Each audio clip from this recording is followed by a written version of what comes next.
Yo, what is up, Knights? Just Rick here, and the day is finally upon us, as you guys can see right there, January 15th, 2019. It's rebuild time, as we got ourselves a little trailer here. This is just a rebuild survival guide.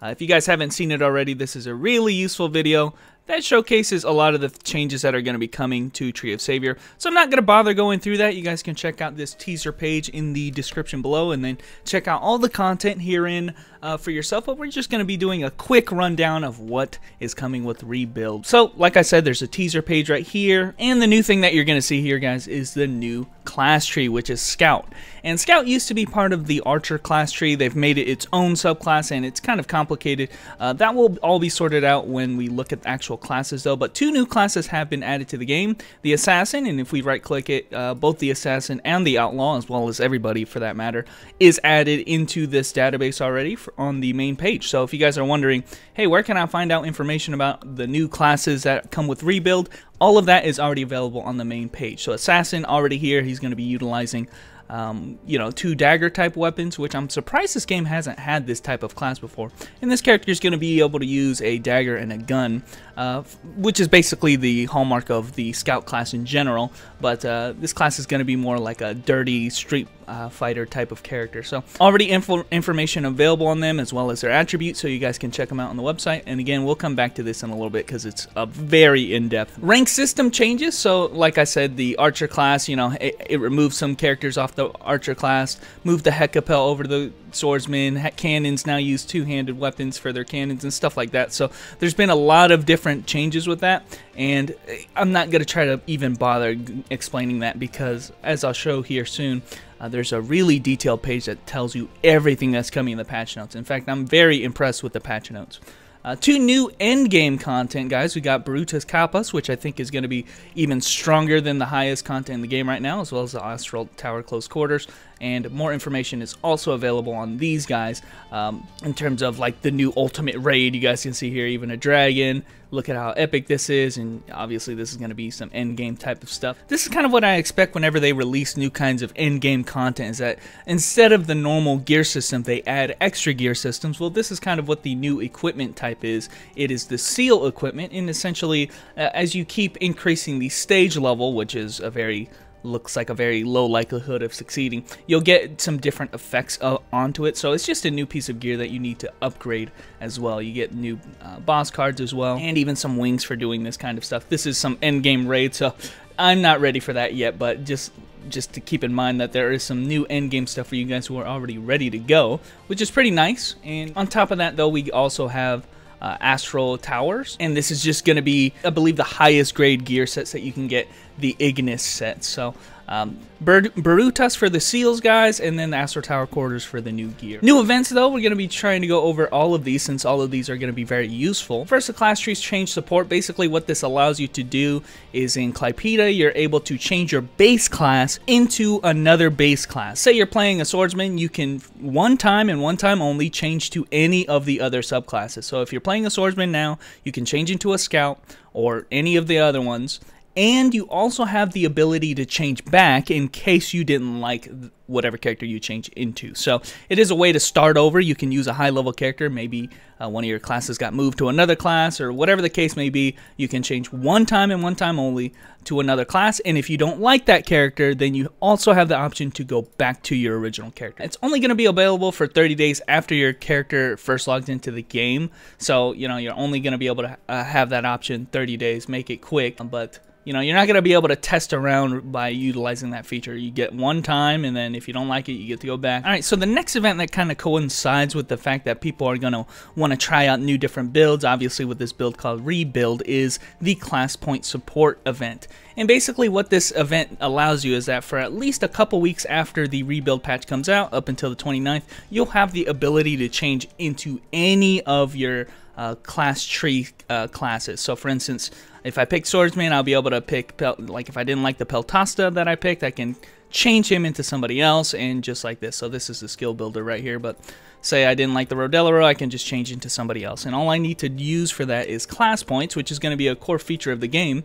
And this event essentially gives you, at least for the next couple weeks, 3,000 class points, which is the absolute maximum class points that you can get, and you can redeem that once per day. So essentially, every day you can re-roll your class several times in a day and then just do it tomorrow. So at least within these first couple weeks after Rebuild comes out, you'll have your opportunity to play any class within your tree and keep trying out to see which builds are going to work for you. Of course, this is only going to be for the first couple weeks, but keep in mind that there's a system in the game that rewards you with class points just by playing the game, and so this functionality will still be available. You can still change your class even after this event is over. It's just this event is giving you the maximum amount every day, which is really nice. So if you want to test out your builds, this is the best time to do it. Next is the Dina Special Shop, which basically this is just an event coin. So there's a lot of different methods to get this rebuild coins, and then you can use it at the event NPC at these locations right here in Clypeida and Orsha. And essentially, here's how you earn the points, you know, various things like connecting to the game, staying logged in, and fishing as well. And then here are the list of rewards. Mostly what I see here is a lot of attribute points as well as some anvils to reinforce your gear. So there's also going to be some weekly event prizes, so make sure you pick those up first at a drastically reduced cost. And for the first week, you're going to have 1,000 attribute points, and then the next week a skill reset, as well as the character slot expansion. So make sure you have enough coins at least for these 3 main prizes, and then also any extra coins you can use for the other rewards too. Now the next event kind of coincides with the fact that we do indeed have 2 new classes to the game. Of course, we already said the Assassin and the Outlaw, and all you have to do for this event is either or, whichever the 2, advance into either the Outlaw or the Assassin, and you'll be given a box. Now you can only do this once per team, but it's going to give you one of these 2 costumes, which are going to be available later on after the maintenance on February 12th. They're going to be available in the beauty shop, but you can get them early by just simply making an Assassin and Outlaw. And as far as I've seen so far, it doesn't matter if you level a new character. All you have to do is advance into those classes. So as far as I see, all you need is a scout that's high enough level, advance into Outlaw or Assassin, and then change it back if you want to. Remember, there's the class point support, so you can change jobs at will if you want. So this is kind of like a freebie if you have a scout, or if you have a character that can go into scout and get to a high level really quickly, or just use another character. And you know, this is a really easy event. This is what I'm saying here. You just need one character that becomes an Outlaw or an Assassin, and then you can change him back if you want to, as far as I'm concerned. And lastly, guys, we have the Power of the Goddess event, which essentially every day there's going to be a lot of reinforcement or enhancement type reductions. 50% on this day, 50% on even numbered transcendence. So if you're trying to enhance your gear, this is how you're going to do it. Just keep following the schedule to see what kind of benefits you have. You can also have the ability, if you're changing your character or whatever, to also change what type of weapon that you have. If you have a Velkoffer type weapon, any kind of legendary grade weapon, you can change it into another weapon of a type. There are a lot of restrictions, I believe, to what you can do, but it's kind of a nice thing if you're changing your character. Same thing with unique grade weapons. So you're really only going to do this on high level stuff anyway, or stuff that's really... There's a lot of other stuff, like you can extract the appearance of some items, like for instance this chain 2-hand sword. I haven't seen very many of those, so I'm not really sure on how useful this is going to be for you guys. Mostly this is kind of TP cosmetic type items. You also get 1 extra chance, so if your item is at 0 potential right now, you've tried to enhance too many times and you're at 0 potential, everybody gets 1 more chance to go for the next step, I guess, which is, I guess that's pretty good. A lot of gems got their stuff changed. This is kind of getting into the patch notes a little bit right now. A lot of this is just kind of cosmetic kind of stuff that you can also redeem as well, so I'm not really going to go into that. Alrighty guys, so that's the extent of the teaser page. If we actually go to the main page, they have changed this as well. I noticed this yesterday that they have updated their class page, which again, like I said, a lot of people used to use third-party simulators and stuff like that, but this time I think that the main web page is actually really good for trying to build your own build simulators and stuff. So they have the classes list, they are updated. This is not the same as it used to look, and it has this like graphical interface here where you can kind of see what kind of classes are available for each of the trees. So Wizard has changed quite a bit, I hear. Archer has removed some classes, a lot more simplified, as you guys can see. Cleric as well, more or less the same, I believe.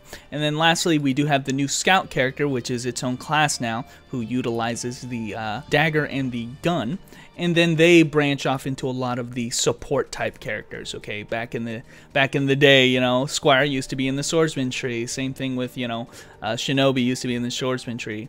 So they're moving a lot of those characters over, but a lot of them are still like support in nature. Of course, they've added now the assassin and outlaws, maybe some serious damage characters characters, but you still have those support characters like the Linker, like the Squire, and stuff like that. So that's kind of how they've divided the classes up, and now they're more strictly stuck to their role. But I don't really want to explain all of that since we're going to be doing that a lot in the videos. But guys, we got your skill builder here. Now, of course, I know a lot of people are waiting for third-party simulators. However, I do think this is really good to at least get a preview of what the classes are going to be, as well as what the skills do. Because if you hover over the skills, they do indeed show you what at least the effects say they should be. But they don't give any details on percentages and stuff like that. For that, we're probably going to have to wait for third-party support. But keep in mind, though, guys, they have changed how the class tree system works. You just pick 3 classes. So just pick 3 classes and you're going to have immediately available to you all of the skills for that class. Now it's all the way up until 45 skill levels before you get the next ability to change your job. So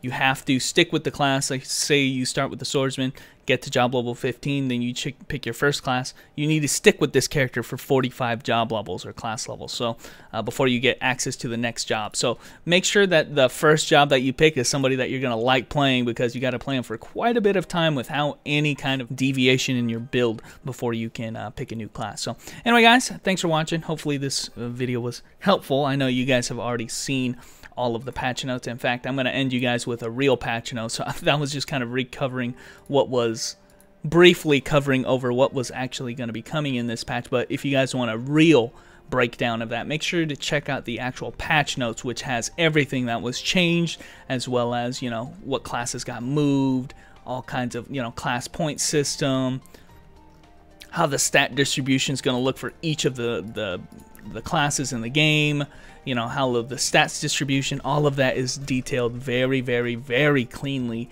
in the patch notes for today. So make sure you guys check those out. Make sure you read them, because there's a lot of things that were changed that I obviously couldn't cover. So anyway, guys, thanks for watching. Hopefully this video was helpful, and if hopefully you guys are excited about the rebuild as I am, because trust me, I'm getting hype. I'm getting turned. So anyway, guys, thanks for watching, and I'll catch you nights later.